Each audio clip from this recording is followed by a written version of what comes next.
गाडीभित्र छ। कान्छालु पुजारी ल्याउने भन्ने चिन्ता छ?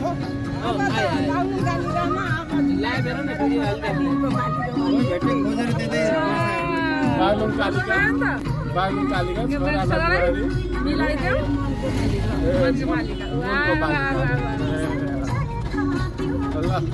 म चाहिँ घुम्न हिँडेको, आमा चाहिँ बुहारी खोज्न हिँडेको।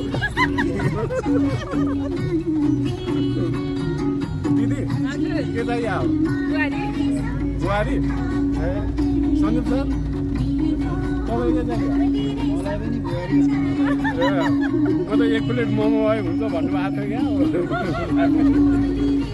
सन्दीप सर ठिक छ, रमाइरहनु भएको छ, खुसी हुनुहुन्छ, केही तनाव छैन नि?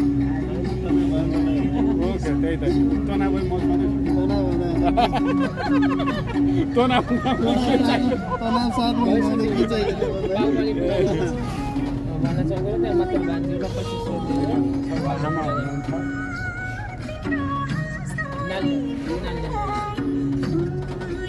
आमा आमा गाडीभित्र छ। कान्छालु पुजारी ल्याउने भन्ने चिन्ता छ?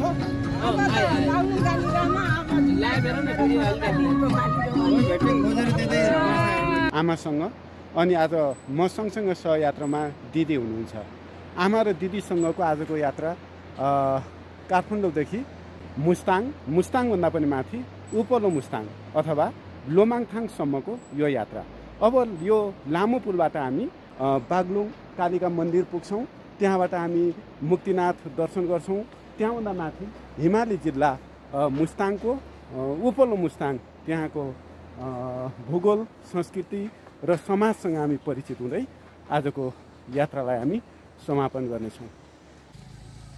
अनि अघिको यात्रामा आजको यात्रामा को हुनुहुन्छ भनेर भन्दै थिएँ। आमा हुनुहुन्थ्यो, दिदी हुनुहुन्थ्यो, अनि अलि परको भए पनि आफ्नै सहोदर दाइ भाइ जस्तै हाम्रो सन्दीप सर, हाम्रो संस्थागत सम्बन्धले हाम्रो सर दाजुभाइको सम्बन्धमा पनि छौँ। अनि उतातिर ट्याक्कै 100 केजीको जस्तै छ, हेर्नुहोस् त, 100 केजीभन्दा माथि जिउजान हाम्रो भेना हुनुहुन्छ। यता त मैले भनिहालेँ, आमा हुनुहुन्छ।